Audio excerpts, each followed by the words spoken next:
Hi, I'm Lou with another episode of My Car Story, and today we're at the Arizona Concours in Scottsdale, and I've got Chip Fudge with me today, and he has a car, well, you've never heard of before. Chip, what year, make, and model is this one? It's a 1954 Saoutchik bodied Pegaso. Say that one more time slow. 1954, I got that part. 1954 Saoutchik bodied Pegaso. Pegaso. And who is the car maker? What country are they from? Pegaso is a Spanish car maker. And the logo on this one? Is Pegasus the Flying Horse. To compete with the prancing horse, the Ferrari. Take a look at this. Well, first of all, come on with me here, Chip. Yeah, I knew this car was coming. I was hoping I'd get a chance to see it, and it actually is better than I thought. Because first of all, when you think of 1954, and this car was actually what, built in 53? Yes. Built in 53, it was the fastest production car in the world in 53 before the 300 SL came out. The fastest production car in 53. This is it right here. Beautiful hood. Like 4 hours long. Is the body fiberglass or is it? The body is all aluminum. All aluminum. So you can only imagine how light this is. And I'm going to step back one more time just because we'll both step back. Because we've got the... I want to get that body to the best of my ability. We can't get right next to it because there's a car next to it. But to give you that idea there. And before we go inside it, is this just a vent for the... That's an interior vent. An interior vent? Yep, got it. And this right here? That is a driving light because the tail lights, the headlights are tucked in. To be able to see the car on the side, those light up for safety. And you say safety, and yet we have like almost no pillar whatsoever for this car. So you definitely keep the rubber on the ground. Now, did these wheels come with it? Yes, those are the original wheels. Okay. And that is just great. Let me get a shot of it directly behind it. I'm going to go right here behind it. Perfect. Wow. So let me ask you an obvious question. What got you interested? First of all, how long have you had it? I've had the car since 2015, about 8 years. Why this car out of all the cars in the world? I was born in Dallas, Texas. My father worked for Mobil Oil. Their symbol is Pegasus. It's always had a very special place in my heart. My father's passed away now, and to be able to own a Pegaso, the Spanish version of the flying horse, is just amazing. Did your father get to see it? He never did get to see it. He did never get to see it. Well, I'll tell you what, these videos go directly not over the globe, but into heaven, so he'll be fine. Good. All right, we'll make sure he gets a chance to see it. There's your flying horse. Can we take a look at the trunk here? And how do you open it? Is it from the inside? Okay. Pull handle there, got it. That makes perfect sense. Well, the profile is completely. Oh, that's beautiful.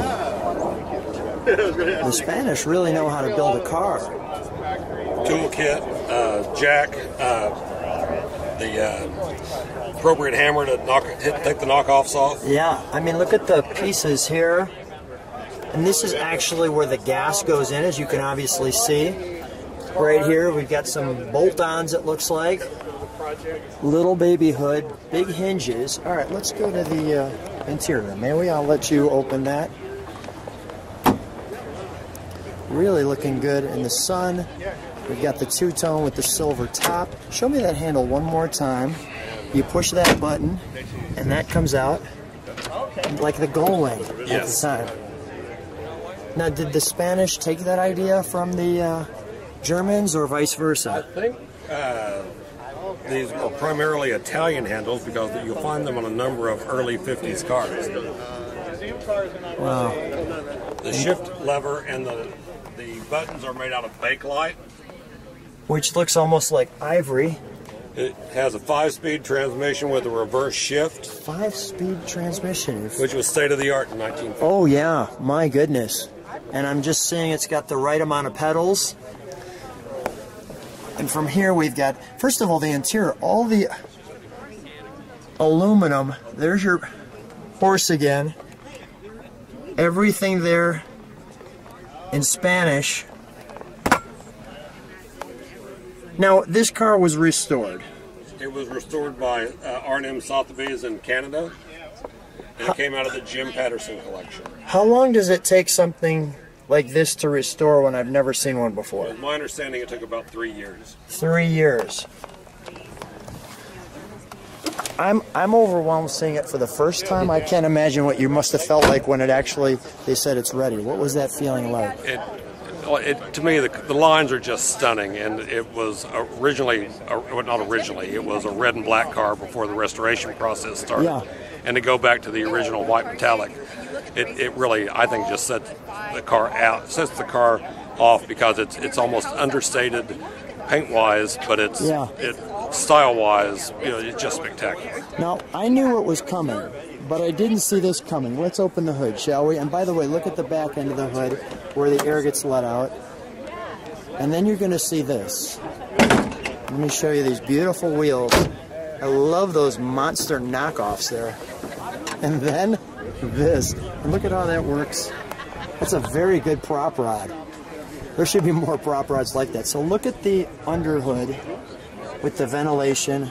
It actually has a glass container that holds the windshield wiper fluid, and we call this the martini glass.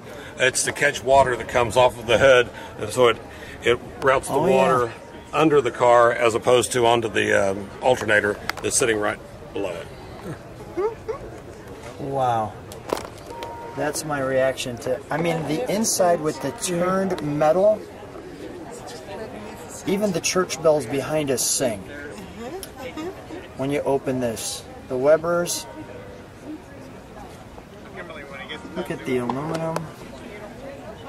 That's just awe-inspiring under it, isn't it? I mean, oh my gosh, I get to see quite a few cars, and that's just tremendous.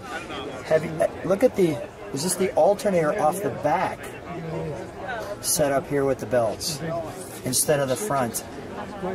Well, we must start it. That's all that's left, I think. That's absolutely jaw-dropping.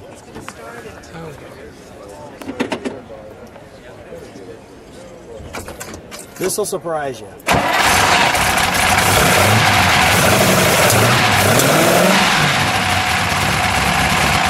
Let me listen to that exhaust.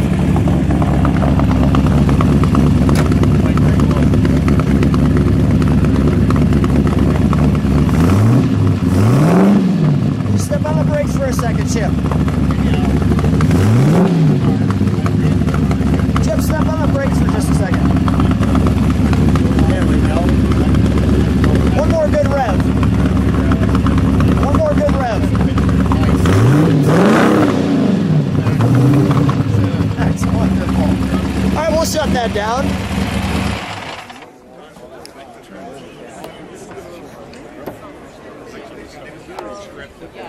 Well, that draws a crowd.